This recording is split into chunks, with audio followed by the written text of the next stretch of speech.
Hello, dear students of BA first year, first semester. I am Satpal Verma from Government National College Sirsa, and today we are going to discuss the chapter The Responsibility of Young Men, written by Lal Bahadur Shastri.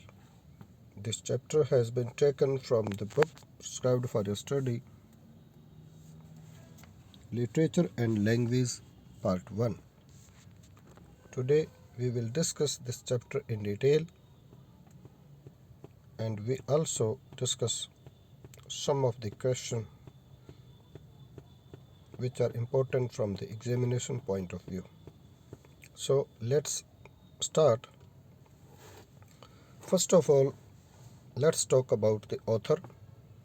The author of this essay is Lal Bahadur Shastri.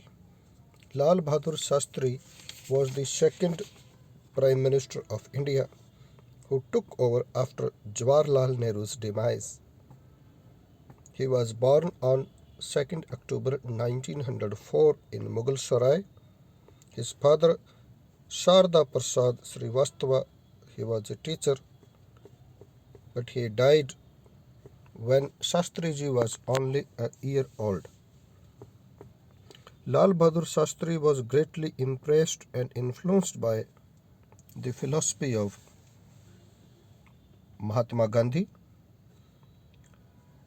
and Shastriji became a national hero following India's victory in the Indo-Pak War of 1965.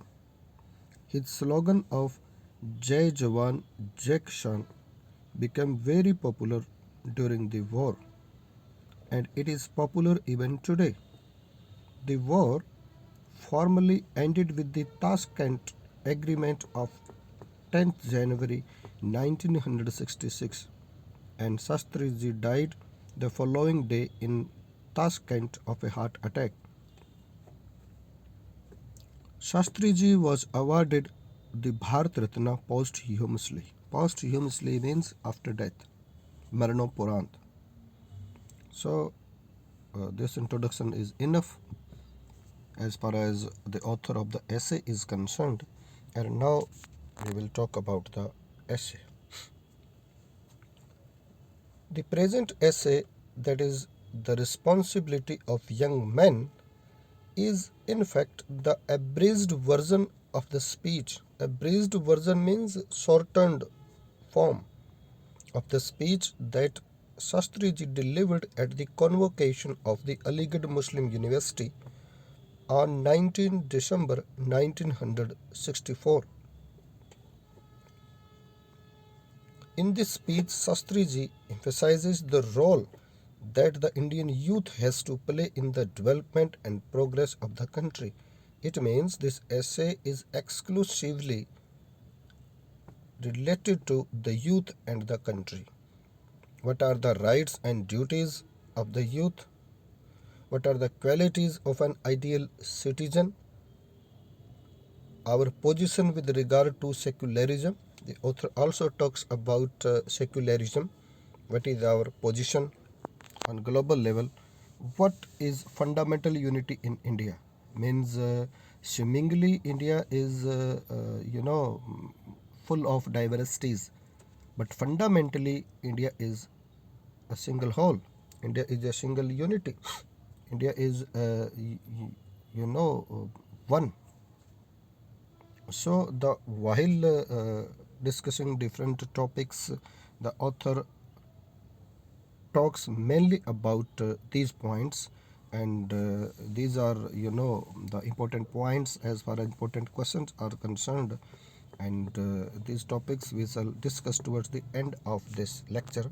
So let's read the chapter and try to understand what the author has to offer. Whatever your station in future life, station here means position, means while addressing the youth of the country, the author says that whatever position you may achieve in your future life, what should be your priority, what you should think about yourself, You should first of all think of yourself as citizens of country. It means that you may achieve whatever position in your life to come. You should first of all think yourself as the citizen of this country. This confers means grants.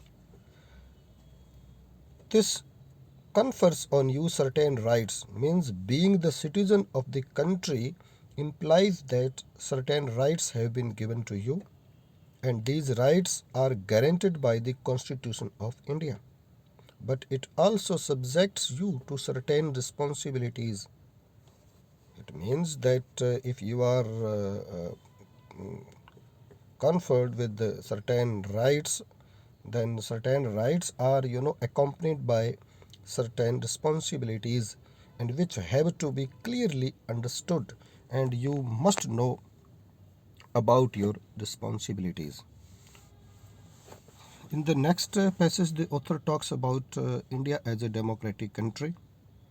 Ours is a democracy. That is, our country is a democratic country which enjoins freedom to the individual. Enjoin means to direct. It means your every individual has been given certain type of freedom, but this freedom has to be subjected to a number of voluntary restraints. But if you have been given freedom, you have to subject yourself to a number of voluntary restraint. Restraint means controls. Means you have been granted freedom, but this freedom is not limitless. In the interest of the organized society, these self-restraints have to be exercised in the interest of the society, and all these voluntary restraints have to be exercised and demonstrated in everyday life. You have to exercise, you have to show these self-restraints in your day-to-day life. In the next passage, the author talks about an ideal citizen. What are the characteristics or the features or the qualities of an ideal citizen? A good citizen is one who obeys the law. So, what is the foremost quality of a good citizen? That he obeys the law, whether there is a policeman around him or not. Whether there is a policeman or not. And number two, a good citizen is one who takes delight in performing his civic duties. He performs his civic duties, his civil duties delightfully. In the olden days, sense of self-restraint and discipline was inculcated. Inculcated means instilled, generated by the combined effort of the family and the teacher. In the ancient times, the sense of self-restraint, self-control, and discipline was generated in the students, or you can say the children, both by the family and the teacher. But today the scenario has changed due to the economic stress of the present day. There is lot of economic stress on the family, so unfortunately they do not have enough time to look after his children. Both if the husband and wife are working, and they do not have enough time, they cannot spare enough time to look after their children. So the children have been left on their own. In the educational institution, the numbers have grown so large. The number of students is very large, so as to take away the benefit. So there is no benefit in the sense that students cannot be given the proper values, or the sacraments which used to accrue. Accrue means increase formally by personal contact between the teacher and the taught. Taught means student. So there is no personal contact between the teacher and the student. Why? Because the numbers have grown so large, that the strength of the students have grown so large. So there is no personal contact. Inevitably, necessarily, our young students are left much to their own resources. Students are left on their own, and often this creates problem, and this leads to problem which we all know about, and what kind of problem they have to face, that we all know. This is an important aspect which needs thorough examination, and this is an aspect which should be thoroughly studied, thoroughly examined. Now the author talks about the responsibility of a young man. The responsibility of our young citizen is great. In my view, the author says that in his view, every station in life is important. Every position, every phase, every stage of life is important. Work has its own dignity. Means equal dignity, equal respect should be given to work. There is no high or no low category of work. There is great satisfaction in doing one's own job to the best of one's ability. If a person does his job sincerely, using his full capability, full ability, then he gets great pleasure. Whatever the duties, whatever may be the duties, we should apply ourselves with sincerity and devotion. We should perform our duties sincerely and with full devotion. Such an approach, if we apply this approach, apart from being good, this approach is not only good, it has the added advantage, it has another benefit of opening avenues for further advancement. Avenues means you can say possibilities. If we apply this approach, new possibilities will be opened for our further advancement, development, progress.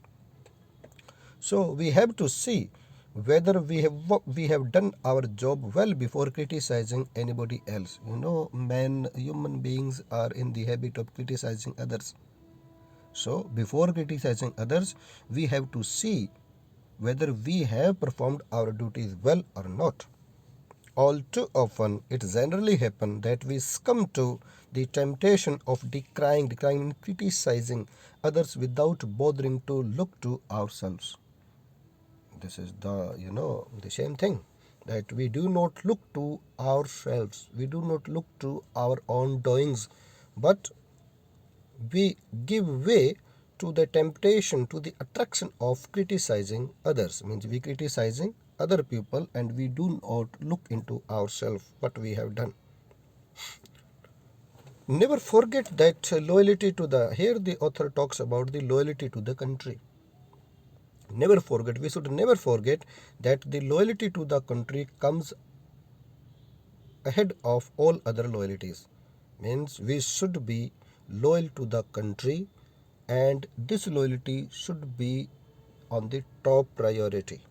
And this is an absolute loyalty. This is a supreme loyalty, since one cannot weigh. Weigh means tolna it in terms of what one receives. We cannot say that we will remain loyal to the country to this extent because we have received just this and that thing from the country. Loyalty cannot be, balanced in terms of our receipts, that what we have received from the country. Means without thinking about what we have received from the country, we should remain loyal to the country.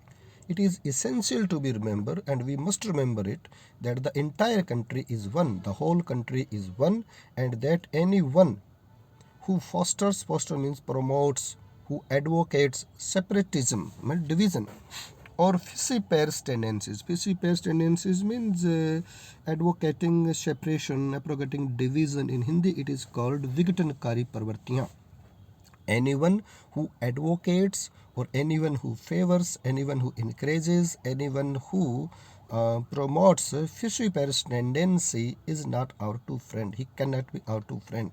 Whatever I have said, that is the ideas explained earlier, comes from a desire. The author has a desire to see that the youth of our country prepares itself in a disciplined manner and a determined manner. That the youth of the country should prepare themselves in a disciplined and determined manner for the responsibilities of tomorrow. That they have to take up the responsibility in time to in times to come. So they should prepare themselves in a disciplined and determined manner. Next, the author talks about India as a democratic country. What is the future of the country, and in which hands is the future of country? A democratic country is sustained not by the greatness of a few. It is true that suppose our country is a democratic country. It's true, and but it cannot be maintained just because that few people are great. No, what is required? But by the cooperative efforts of the many. That is, many people should support, should cooperate, or should make cooperative efforts for the progress of the country. Only then the democratic country, that is our democratic country, can be maintained. Democracy of the country can be maintained. The future of the country is in your hands. Is in your hands means in the hands of the youth. And as the older generation complete their task, and just as old people complete their task, and the new ones come along to take their place. It is clear that just as our old people complete their task, and then the next generation, that the youth generation, come forward to take up their task or to complete their task. So if they are well equipped, if they are well trained, if they are well prepared as individuals and as citizens, the country's future will be bright. So the youth of the people, youth of the country should be well equipped, well trained, and well prepared, both as citizens and as individuals. At a time when you are at the threshold of a new period in your life. Addressing the youth, the author says that at this time the youth are at the threshold, means at the entry level of a new period of their life. And so the author would like to urge, would like to advise the youth of the country to play your role with confidence and dignity. The author says that the youth of the country should play their role with confidence and with the dignity, means with the, in a dignified manner. So let's move to next slide. Our position with regard to secularism. Now the author talks about secularism. Secularism means you can say that worshipping all the religions or worshipping no religion. It means that the state will not discriminate people on the basis of caste, color, creed, religion, etc. So you can say that the state has no religion, or in another manner you can say that the state believes in all the religions. Okay, so there is no particular religion of the state. So our position with regard to secular, India is a secular country, and our position is well known that it hardly needs any reiteration. Reiteration means repetition. So our position as a secular country is so well known that it does not, or it need not any repetition. It is embodied, it is it is placed in our constitution, it has been described in our constitution, which ensures, and this secularism through the way of our constitution, that is secularism has been explained in our constitution, and which ensures equal respect for all religion, equal opportunity for all citizens irrespective of their caste, creed, and the faith which they profess, in which they believe. It means that India is a secular country. It has been explained in our constitution. What has been explained? That equal respect for all the religions will be given, and equal opportunity will be provided for all the citizens of the country, and no citizen will be discriminated on the basis of caste, color, creed, or faith. In spite of a seeming diversity, so outwardly speaking, there is a lot of diversity in our country, there is a fundamental unity in India. There is a fundamental unity that India is fundamentally speaking one, though outwardly it is a diverse country. which we all cherish, and we should cherish means appreciate. We should appreciate this fundamental unity, and it has to be our constant endeavor. Endeavor means effort, and it should be our continuous effort. That is, we should make effort continuously to maintain, to sustain, and strengthen this unity. And in that is, the author wants to say that we should work day and night. We should work constantly to maintain and strengthen this fundamental unity of the country. Now the author, towards the end of the chapter, the author talks about, he just sums up and the country can progress. Let's read. The country can progress only if it does away completely with fishy-paris tendencies. That in order to make progress, the citizens of the country or the country itself should do away completely with fishy-paris tendency. That is, people of the country will have to do without fishy-paris tendency. They should say goodbye, completely goodbye, you can say, to the fishy-paris tendency. विघटनकारी ताकतों को goodbye कहना होगा, and emerges as an integrated whole, and only then the country can emerge as a single whole. एक अखंड भारत के रूप में उदय हो सकता है only if we do away completely with fishy-paris tendency. We have to work without fishy-paris tendencies, and it is in the field of education that the seed of secularism has to be shown at the earliest stages. So the author says that if you want to show the seed of secularism in the mind of the people, it is in the field of education that the seeds of secularism can be shown at the earliest stage. So the author is, uh, uh,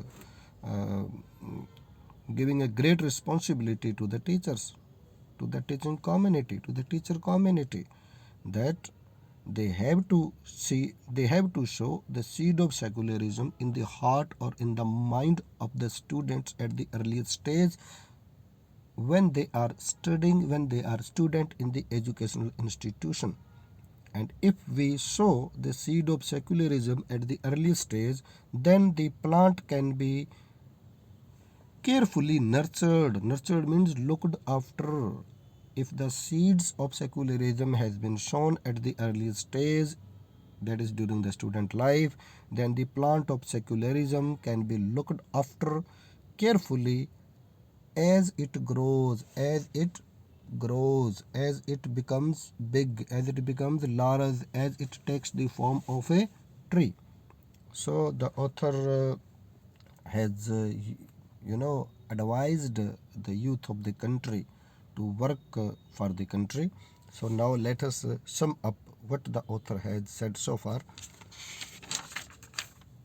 Dear students, in the beginning the author talks about that whatever may be your station of life, you should consider yourself a citizen of the country, and Indian Constitution has granted us some rights and some duties. Duties must be clearly understood. We have to perform our duties well, and in order to be a good citizen, one must obey the law.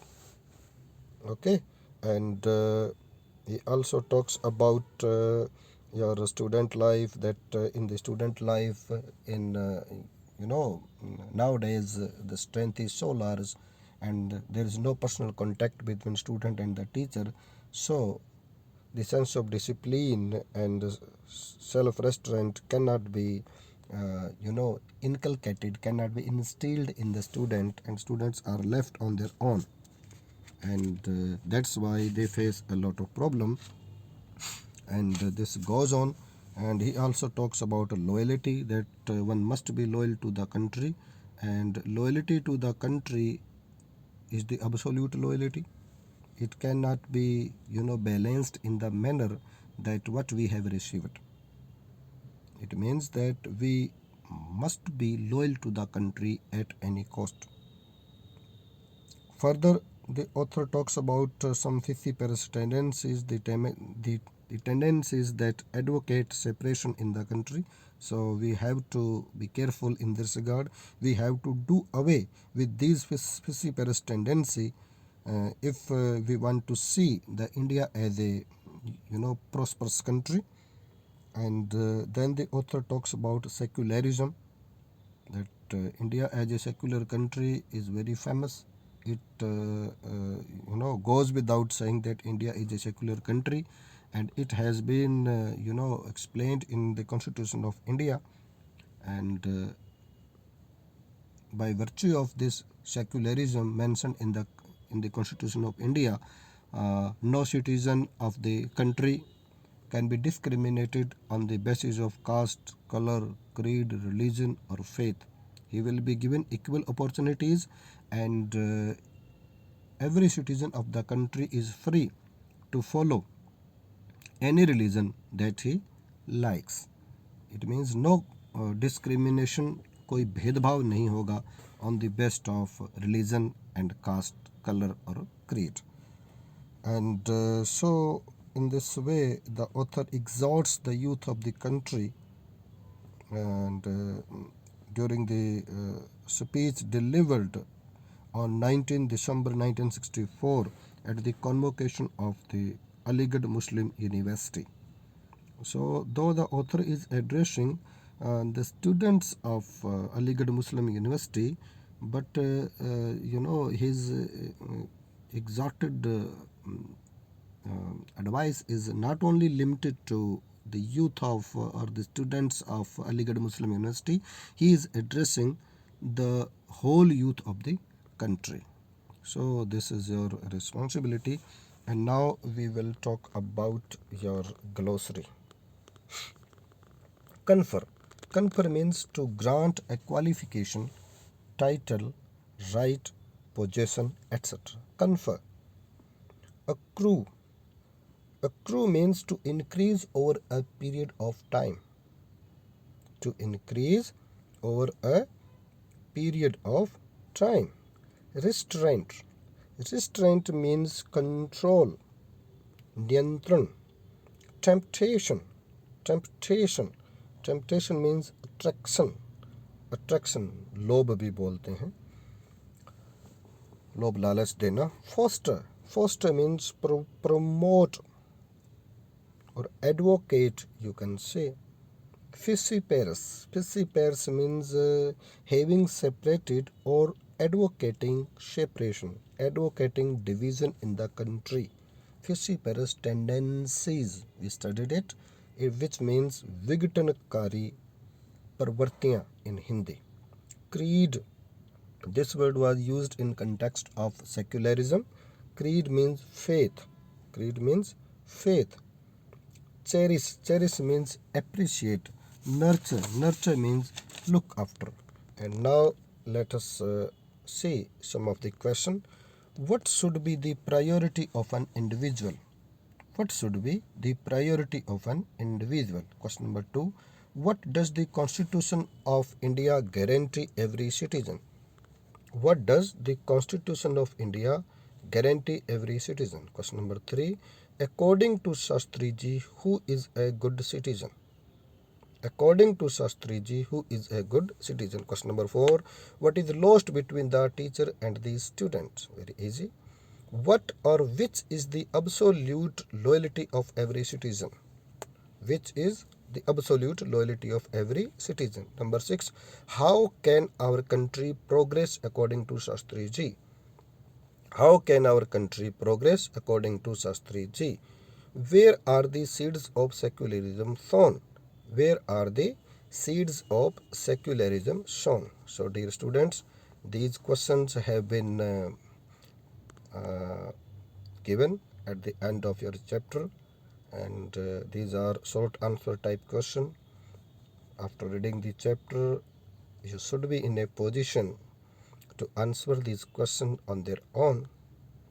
So go through your chapter and try to find out the answer to these questions. Thank you for watching my video. Okay, all the best.